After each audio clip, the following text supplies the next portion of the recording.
ఓం శ్రీ పరమాత్మనే నమః. జై శ్రీరామ్. ఈరోజు మనము యుద్ధకాండము పూర్తి చేసుకుంటూ ఉన్నాము. 578 రోజులుగా సంపూర్ణ రామాయణాన్ని వినిపించడం జరిగింది. ఈ రామాయణాన్ని ఎవరు వింటూ వస్తూ ఉన్నారో వారందరికీ శుభాభివందనములు. ఇప్పుడు మనము రాముని పట్టాభిషేకము మరియు ఈ రామాయణం చదవడం వలన వినడం వలన కలుగు ఫలితములు వినబోతూ ఉన్నాం.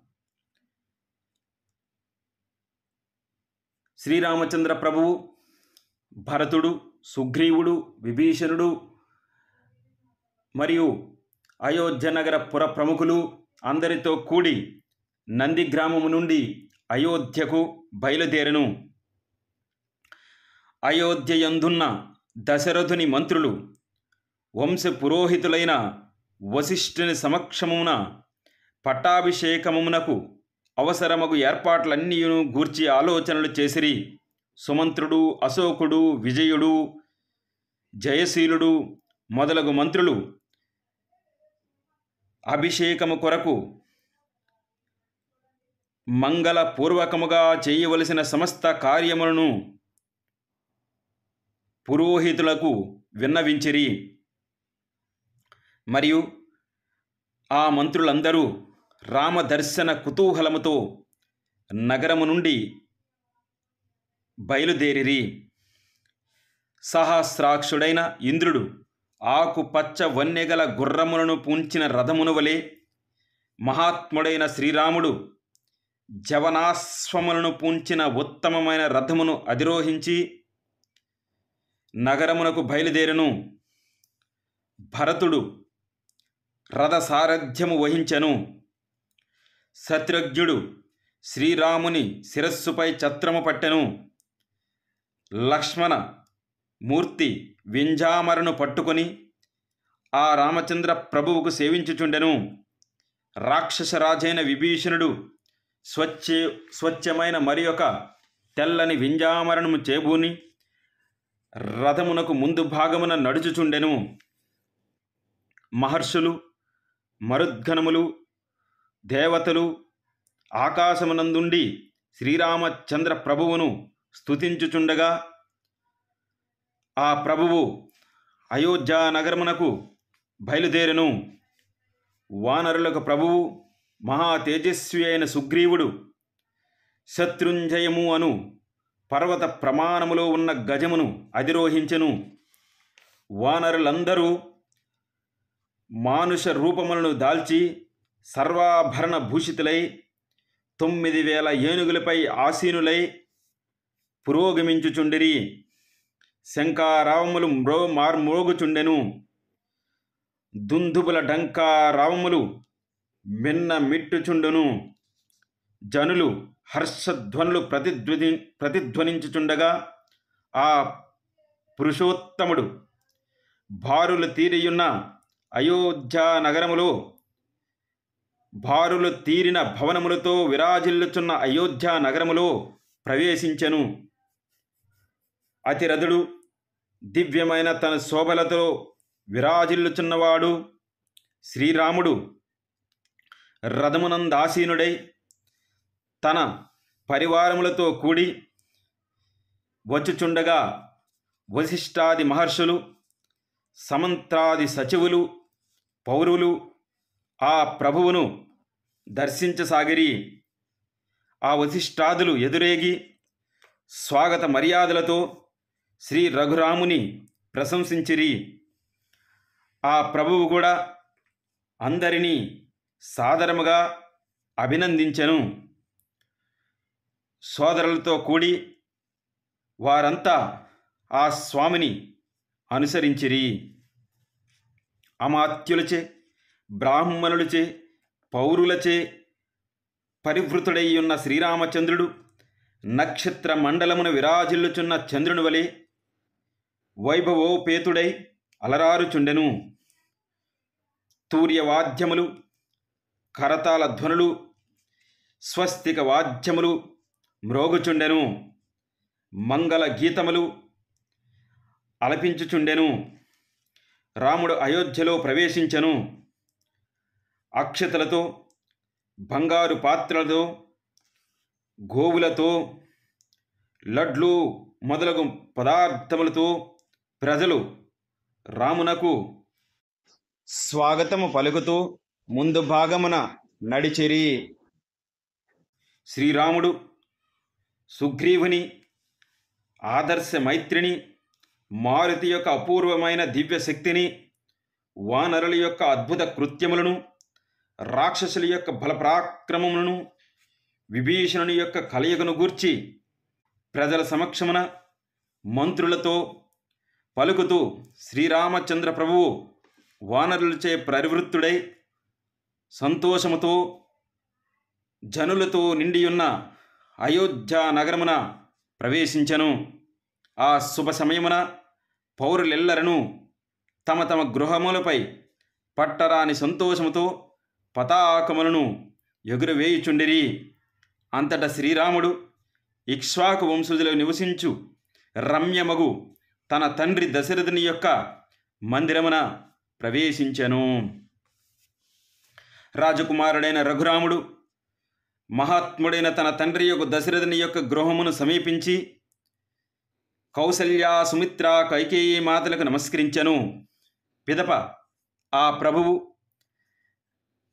ధర్మ నిరుతలలో శ్రేష్ఠుడైన భరతునితో ఇట్లు మధుర వచనములు పలికెను. భరత, నా మహాభవనము ముత్యములతో, వైడూర్యమలులతో పొదగబడినది. అది అంతఃపురవన శోభితము. ఆ భవనమునందు సుగ్రీవునకు విడిది ఏర్పాటు చేయుము అని పలికెను. సత్యపరాక్రముడైన భరతుడు అన్న యొక్క ఆజ్ఞానుసారము సుగ్రీవుని చేతబట్టుకొని అతనితో శ్రీరామచంద్ర ప్రభువు యొక్క అంతఃపురమున ప్రవేశించెను. పిమ్మట శత్రుఘ్ని ఆజ్ఞ మేరకు సేవకులు అచటికి తైల దీపములు, పరుపులు, ఆస్తరణలు తీసుకొని వచ్చిరి. పిమ్మట తేజస్వియగు భరతుడు సుగ్రీవునితో, ప్రభు, శ్రీరాముని పట్టాభిషేకము కొరకు జలములను గొని వచ్చుటికై మీ దూతలను ఆజ్ఞాపింపుము అని పలికెను.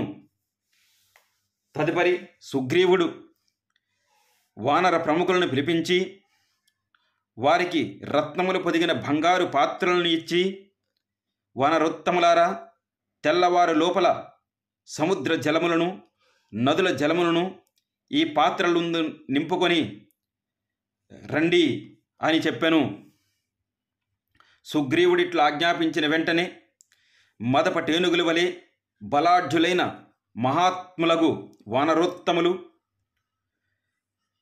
జాంబవంతుడు, హనుమంతుడు, గవయుడు, వృషభుడు, సుషేనుడు మొదలగు వానరోత్తములు గరుడుని వేగము వలె ఆకాశమునకు ఎగిరి 500 నదుల నుండి, 4 సముద్రముల నుండి, తూర్పు, పడమర, ఉత్తర, దక్షిణ సముద్రములను, మహాసముద్రముల నుండి పవిత్ర జలములను తమ కలశములలో నింపుకొని తిరిగి వచ్చిరి. అనంతరము శ్రీరామ పట్టాభిషేక ఘట్టము మహర్షులలో శ్రేష్ఠుడు, వంశ పురోహితుడు అయిన వశిష్ఠ మహాముని ఋత్విజులైన బ్రాహ్మణులతో కూడి సీతాసహితుడైన శ్రీరామచంద్ర ప్రభువుని రత్న సింహాసనముపై ఆసీనుని గావించెను. వశిష్ఠుడు, వామదేవుడు, జాబాలి, కాశ్యపుడు, కాత్యాయనుడు, సుయజ్ఞుడు, గౌతముడు, విజయుడు మొదలగు మహర్షులు పురుషోత్తముడైన శ్రీరామచంద్ర ప్రభువును నిర్మలములైన సుగంధ జలములతో వసుదేవులు దేవేంద్రుని వలె అభిషేకించిరి. పిమ్మట ఋత్విజులైన బ్రాహ్మణులు, మంత్రులు, యోధులు, పుర ప్రముఖులు, కన్యలు మొదలగు వారితో కూడి వశిష్ఠాది మహర్షులు పరమ సంతోషముతో ఆ ప్రభువునకు వేద మంత్ర పూర్వకముగా అభిషేకములు జరిపించిరి. ఇంకను ఆకాశమును నిలిచియున్న దేవతల చేతను, గంధర్వుల చేతను, కిన్నెర కింపురుషాదుల చేతను, దిక్పాలుల చేతను, అచటకి విచ్చేసిన అందరి దేవతల చేతను వివిధములైన ఓషధి రసములతో సీతారాములను అభిషిక్తులను గావించిరి. పూర్వం బ్రహ్మదేవుడు రత్న ఖచ్చితమై కాంతులను విరజిమ్ముచున్న ఒక కిరీటమును నిర్మించి మనువును పట్టాభిషిక్తుని గావించెను. మను వంశమునందలి రాజులందరూ క్రమముగా ఈ కిరీటము తోడని అభిషిక్తులైరి. రామ పట్టాభిషేకమునకై ఏర్పడిన సభామందిరము బంగారముచే నిర్మింపబడినది. అది అమూల్యములైన కాంతులీనుచున్న వివిధములకు రత్నములచే పొదగబడినది. అందు ప్రముఖులైన పౌరులు ఆసీనులై ఉండిరి. ఆ సభయందలి వివిధ రత్నములచే పొదిగిన ఒక పీఠముపై బ్రహ్మ నిర్మితమైన ఆ కిరీటము విద్యుక్తముగా ఉంచబడింది. పిమ్మట మహాత్ముడైన వశిష్ఠుడు, ప్రముఖులైన ఋత్విజులు ఆ కిరీటము తోడను ఇంకను అనేక విధములకు భూషణముల తోడను శ్రీరాముని అలంకరించిరి. శత్రుఘ్నుడు ఆ స్వామికి శుభప్రదమైన తెల్లని ఛత్రమును పట్టుకొనెను. వానర రాజైన సుగ్రీవుడు తెల్లని వింజామరలతో సేవించుచుండెను. రాక్షసేంద్రుడైన విభీషణుడు చాంద్ర కాంతులీను మరి ఒక వింజామరను గైకొని సంతోషముతో వీచుచుండెను. పిమ్మట దేవేంద్రుని పనపున వాయుదేవుడు స్వయముగా వచ్చి సుందరమైన ఆకృతితో 100 పద్మములతో కూడి మెరియుచున్న బంగారు మాలను, వివిధ మరుగు రత్నములతో మనులతో భాసిల్లుచున్న ముత్యాల హారమును ఆ ప్రభువునకు భక్తితో సమర్పించెను. ప్రజ్ఞాశాలియు తన శుభ లక్షణములచే పట్టాభిషేకమునకు అర్హుడైన శ్రీరామచంద్రుని యొక్క ఆ మహోత్సవ సమయమున దేవతలు, గంధర్వులు గానము చేసిరి. అప్సరసలు నృత్యములను గావించిరి. ఆ శుభ సమయమున భూమి పైరు పంటలతో కలకలలాడెను. చెట్లన్నీయును పండ్లతో నిండి కనువిందు గావించెను. పుష్పములు సువాసనలు వెదజిల్లుచుండెను. ఆ పురుషోత్తముడు ముందుగా లక్షల సంఖ్యలో గుర్రములను, పాడి ఆవులను, గోవులను, 100 కొలది వృషభములను బ్రాహ్మణోత్తములకు దానము చేసెను. ఆ మహాత్ముడు ఇంకను 30 కోట్ల బంగారు నాణెములను, అమూల్యములైన వివిధములకు ఆభరణములను, వస్త్రములను ద్విజవరులకు పంచి ఇచ్చెను. ఆ ప్రభువు సుగ్రీవునకు మనులు పొదిగిన బంగారు హారమును బహూకరించెను. అది సూర్య కిరణముల వలె దివ్య కాంతులను విరజిమ్ముచుండెను. ఆ స్థితప్రజ్ఞుడు వజ్రములతో, రత్నములతో, వైడూర్య మనులతో చిత్ర విచిత్రముగా నిర్మితములైన 2 భుజకీర్తులను వాలి కుమారుడైన అంగదునకు బహుమతిగా ఇచ్చెను. ఇంకను ఆ స్వామి మేలైన మనులతో కూడిన ఒక ముత్యాల హారమును సీతాదేవికిచ్చెను. ఉత్తమమైన ఆ ఆభరణము చంద్రుని కిరణముల వలె మనోరంజకముగా ఉండెను. ఉత్తమమైన ఆభరణముతో పాటు సీతామాత స్వచ్ఛములై దివ్యములైన వస్త్రములను, చక్కని ఆభరణములను మారుతికి కానుకలుగా ఇచ్చెను.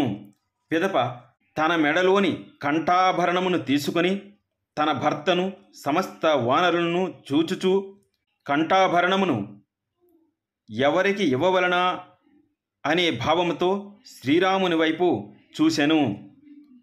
అంతటా ఆమె మనస్సులోని భావమును గ్రహించిన శ్రీరాముడు, ఓ సుందరి, సాటిలేని పౌరుషము, పరాక్రమము, ప్రతిభ మొదలగు లక్షణములను పూర్తిగా కలిగి నీ ఆదరమునకు పాత్రుడైన వారికి ఈ హారమును బహూకరింపుము అని పలికెను.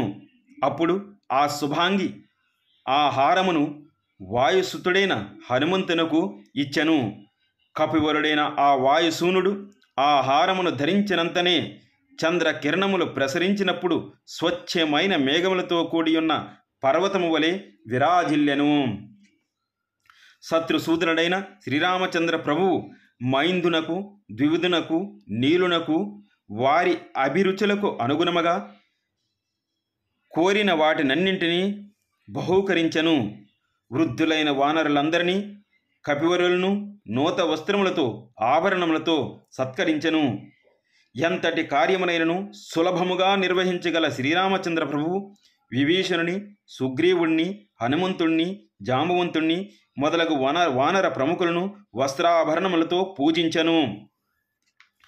తాము కోరుకునే రీతిగా పుష్కలముగా రత్నాభరణాదులచే తగిన విధముగా సత్కరింపబడిన ఆ వానర ప్రముఖులు ఎల్లరను ప్రసన్న చిత్తులై తమ తమ స్థానములకు వెళ్ళుటకు సిద్ధమైరి. అనంతరము ఆ కపివరులందరూ మహాత్ముడైన శ్రీరామునికి నమస్కరించి ఆ ప్రభువు అనుమతితో కిష్కింధకు బయలుదేరిరి. పిమ్మట వానరేంద్రుడైన సుగ్రీవుడు రామ పట్టాభిషేకమును చూచి ఆనందించి ఆయనచే సత్కరింపబడి కిష్కింధకు చేరెను. రాక్షసరాజైన విభీషణుడు రాముని నుండి తనవ ధీర సత్కారములు అందుకొని ఇక్ష్వాకు ప్రభువుల ఇలవేల్పును గ్రహించి తనకు ఆరాధ్య దైవమైన శ్రీరామచంద్ర ప్రభువును తన హృదయములనందు నిలుపుకొని లంకకు బయలుదేరెను. దుష్టులను శిక్షించువాడు, మిగుల వాసిగాంచినవాడు, ఉదార స్వభావుడైన రఘువరుడు సమస్త కోసల రాజ్యమును పరిపాలించుటకు ధర్మజ్ఞుడైన లక్ష్మణుడితో ఇట్లు నుడివెను. ఓ ధర్మజ్ఞ, మన పూర్వులు మన్వాదులు తమ పరాక్రమముతో పరిపాలించిన ఈ సుసంపన్న రాజ్యమును నాతో గూడి పాలింపము. నీవు నాతో సమానుడవు. మన తండ్రి తాత ముత్తాతలు నిర్వహించిన ఈ రాజ్యమునకు యువరాజువై దీని భారమును వహింపుము అని శ్రీరామచంద్ర ప్రభు పలికెను. యువరాజ పదవిని స్వీకరింపము అనుచు శ్రీరాముడు ఎంతగా నచ్చజెప్పినను లక్ష్మణుడు అందులకు ఏమాత్రము ఒప్పుకొనలేదు. పిదప ఆ ప్రభువు భరతుని యువరాజుగా చేసెను. ఆ రాజశ్రేష్ఠుడు పౌండరీకము, అశ్వమేధము, వాజపేయము ఇంకనూ తదితరమైన యజ్ఞములను నిర్వహించుచూ వచ్చెను. ఆ రఘువరుడు 10,000 సంవత్సరముల పాటు కోసల రాజ్యమును పరిపాలించెను.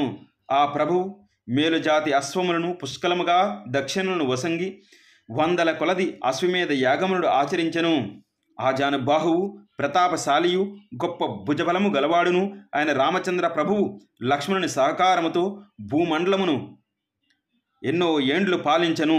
ధర్మాత్ముడైన రఘువరుడు విశాలమైన కోసల రాజ్యమునకు ప్రభువై బంధుమిత్రులతో కూడి బహువిధములైన యజ్ఞములు నిర్వహించుచు రాజ్యపాలన చేయుచుండెను. ఆ రాముని పాలనలో స్త్రీలకు వైధవ్యము లేకుండెను, ప్రజలకు క్రూర మృగముల బాధ లేకుండెను, ఎవ్వరూ రోగగ్రస్తులు కాకుండిరి, జనులకు దొంగల భయము లేకుండెను, ఎట్టి అనర్థములు సంభవించకుండెను, పెద్దలు బ్రతికి ఉండగా వారి పిల్లలు మృత్యువు పాలు కాకుండిరి. రామరాజ్యములో ప్రజలెల్లలను ధర్మనిరుతులై సంతోషముగా జీవించుచుండిరి. వారు ఆ ప్రభువునే ధ్యానించుచు పరస్పర విరోధములు లేక ఆత్మీయతతో మెరుగుచుండిరి. ఆ ప్రభువు యొక్క పరిపాలనలో ప్రజలందరూ దీర్ఘాయువులై 1000 కొలది సంవత్సరములు జీవించుచు సంతాన సమృద్ధి కలిగి ఉండిరి. వారు శోకరహితులై ఆరోగ్య భాగ్యములతో వర్ధిల్లుచుండిరి. ఆ రఘువీరుని రాజ్యమున ఎవరి నోట విన్నను రామనామము, రాముని గాథలే వినబడుచుండెను. జగమంతయు రామమయమై ఒప్పుచుండెను. వృక్షములన్నీను లావైన బోధులతో విలసిల్లుచుండెను. నిత్యము పుష్పించుచుండెను, ఫలించుచు కనువిందు గావించుచుండెను. సకాలములో వానలు కురియుచుండెను, వాయువులు హాయిని గొలుపుచుండెను. బ్రాహ్మణులు మొదలగు అన్ని వర్ణముల వారును దురాశ లేని వారై తమ తమ కర్మలయందే ప్రవర్తిల్లుచు సంతుష్టులై ఉండిరి. రామరాజ్యమునందు ప్రజలందరూ శుభలక్షణములు గలవారై ఉండిరి. ధర్మనిరతులు, సత్యమునే పలికడివారు, స్వధర్మములను ఆచరించుటయందే ఆసక్తి గలవారై ఉండిరి. శ్రీరామచంద్ర ప్రభు తన సోదరులతో కూడి 11,000 సంవత్సరములు కోసల రాజ్యమును పరిపాలించెను. వాల్మీకి మహర్షి రచించిన ఆది కావ్యమగు ఈ శ్రీమద్ రామాయణము శుభప్రదమైనది. ఆయురారోగ్యములను, కీర్తి ప్రతిష్టలను పెంపొందించినది. ఇది రాజులకు విజయము చేకూర్చినది. లోకమున ఈ కావ్యమును పఠించిన వారు, వినినవారు సమస్త పాపముల నుండి విముక్తులగుదురు. శ్రీరామాభిషేక ఘట్టమును వినిన వారికి సంతానము కలుగును, సంపదలు ప్రాప్తించును, రాజులు శత్రువులను జయించెదరు, ఈ భూమండలమున వర్ధిల్లుదురు. ఈ కావ్యమును వినిన స్త్రీలు శ్రీరాముని పుత్రినిగా పొందిన కౌసల్యవలే లక్ష్మణ శత్రుఘ్నుని గణన సుమిత్ర వలె భరతుని కారణముగా కైకేయి వలె హాయిగా కలకాలము వర్ధిల్లుదురు. ఎంతటి కార్యమునైనను అవలీలగా సాధించునట్టి శ్రీరాముని విజయములను ఆ ప్రభువు వృత్తాంతములను తెలిపడి రామాయణ గాథను వినిన వారు దీర్ఘాయువులు కలిగి ఉందురు. ఆలకించిన వారు జితక్రోధులై దారిద్ర్యాది దుఃఖముల నుండి విముక్తులగుదురు. దీర్ఘకాలం బంధువులకు దూరమైన వారు మరలా వారిని కలుసుకొందురు. శ్రీరాముని అనుగ్రహమున వారి కోరికలన్నీను నెరవేరును. రామాయణ శ్రవణముచే దేవతలు ప్రసన్నులగుదురు. ఆ శ్రోతల యొక్క కుటుంబములకు దుష్ట గ్రహ బాధలు తొలగిపోవును. రాజ్యములను కోల్పోయిన భూపతులు రామాయణ శ్రవణ ప్రభావమున శత్రువులను జయించి తిరిగి తమ రాజ్యములను పొందుదురు. వారికి సకల శుభములు చేకూరును. స్త్రీలు గర్భవతులై ఉత్తములైన పుత్రులను బడియుదురు. ప్రాచీనమైన ఈ ఇతిహాసము భక్తి శ్రద్ధలతో పూజించి పఠించిన వారి యొక్క పాపములు పటాపంచలగును. వారికి ఆయురారోగ్యములు ప్రార్థించును. బ్రాహ్మణులకు శిరసా ప్రణమిల్లి అద్విజోత్తముల నుండి ఈ వృత్తాంతమును వినిన క్షత్రియులు ఐశ్వర్యములను పుత్రులను పొందుదురు. శ్రీరాముడు సాక్షాత్తు శ్రీ మహావిష్ణువు కనుక రామాయణమును సంపూర్ణముగా వినిన వారికి పఠించిన వారికి ఆ రామానుగ్రహము సిద్ధించును. రఘువంశ శిరోమణి మహాబాహువు శ్రీరామచంద్ర ప్రభువు దేవాది దేవుడైన శ్రీమన్నారాయణుడు లక్ష్మణస్వామి కూడా ఆదిశేషుని అవతారము. ఈ రామాయణ మహాకావ్యము సర్వశుభకరణము, సమస్త ప్రయోజనమును చేకూర్చును. దీని శ్రవణము వలన కుటుంబ వృద్ధియు ధనధాన్య సమృద్ధియు కలుగును. ముఖ్యంగా స్త్రీలకు ఉత్తమమైన సుఖములు ప్రాప్తించును. ఈ ఇతిహాసము ఆయురారోగ్యములను కీర్తి ప్రతిష్టలను సౌభ్రాతృత్వమును బుద్ధి కౌశలమును సుఖశాంతులను తేజో వైభవములను ప్రసాదించును. కావున సమస్త సంపదలను అభిలషించడి సత్పురుషులు నియమనిష్టలతో ఈ శ్రీమద్ రామాయణ కావ్యమును శ్రవణము చేయవలను. ప్రాచీనమైన ఈ రామోదంతము మీకు సర్వ శుభకరములు చేకూర్చును. పైగా శ్రీమన్నారాయణ ప్రభావమున మిక్కిలి ప్రసరించుగాక. ఈ రామాయణమును తమకడ కలిగి ఉండి ఇందులో దివ్యగాథలను విన్నుచో దేవతలను పితృదేవతలను తృప్తిపడుదురు. వాల్మీకి మహాముని రచించిన రామాయణ సంహితను భక్తితో వ్రాసిన వారు తప్పక స్వర్గ సుఖములను పొందుదురు. ఇది శ్రీరామాయణ గాథ యుద్ధకాండము సమాప్తము. యదక్షర పదభ్రష్టం మంత్రాహీనం చ యద్భవేత్ తత్సర్వం క్షమ్యతాం దేవ నారాయణ నమోస్తుతే. సర్వే భవంతు సుఖినః, సర్వే సంతు నిరామయ, సర్వే భద్రాణి పశ్యంతు, మా కచిత్ దుఃఖ భాగ్ భవేత్. ఓం శాంతి శాంతి శాంతి. ఉత్తరకాండము తదుపరి విందాం. ధన్యవాద్. థ్యాంక్స్. జై శ్రీరామ్. ఓం నమః శివాయ. హరి ఓం. శాంతి శాంతి శాంతి.